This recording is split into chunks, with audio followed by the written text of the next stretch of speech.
All right, so this problem asks for the equivalent resistance of this circuit. So hopefully you recognize that this circuit has different pathways to get back to the source. It turns out that if I leave the battery, I can get back to the battery by going this way. I can get back to the battery by taking this pathway, or I can go back to the battery by going this way.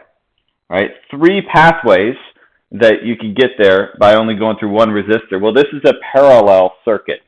And so if I want the equivalent resistance in parallel, Req in parallel, we have an equation for that.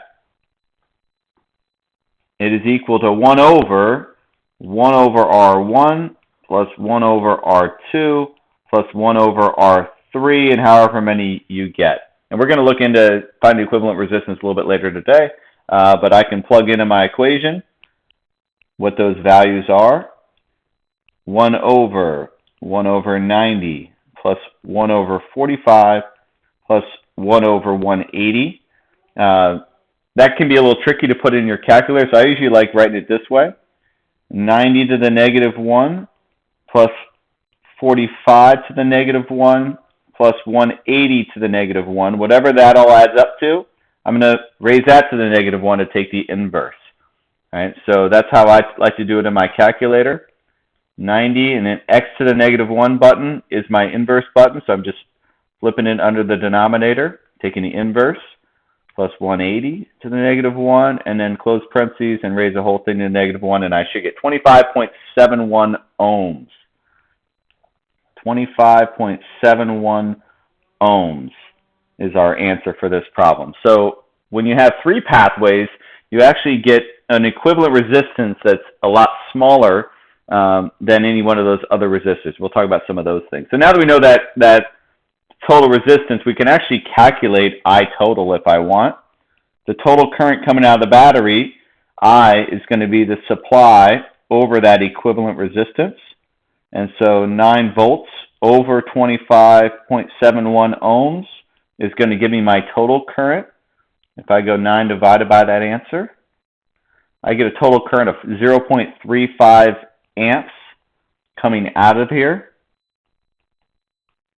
And that should split amongst those, right? The voltage drop across each. Well, V1, because it's in parallel, should also be 9 volts, as should V2. This was our parallel circuit rules. They end up each getting 9 volts, and I can actually calculate the current. I have the voltage and the resistance.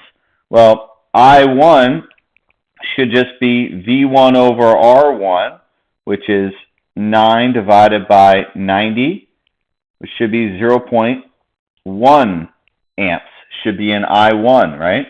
I2 should be 9 volts over 45 ohms. All right, and that should be, what, 0.2? Is that going to be correct? 9 divided by 45, yep, 0.2 amps. And if I want to find the current through that third resistor, it would be 9 over 180. Should be a little bit smaller. 9 divided by 180 should give you the 0.05, 0.0 or 0.05 amps. It turns out if I add up all three of these, hey, they add up to the total current. All right, so again, it all fits together like a nice clean puzzle. The current across each resistor gets split, and they all add up to the total current coming out of the battery. So again, we've broken down this whole circuit. It all started with finding that equivalent resistance.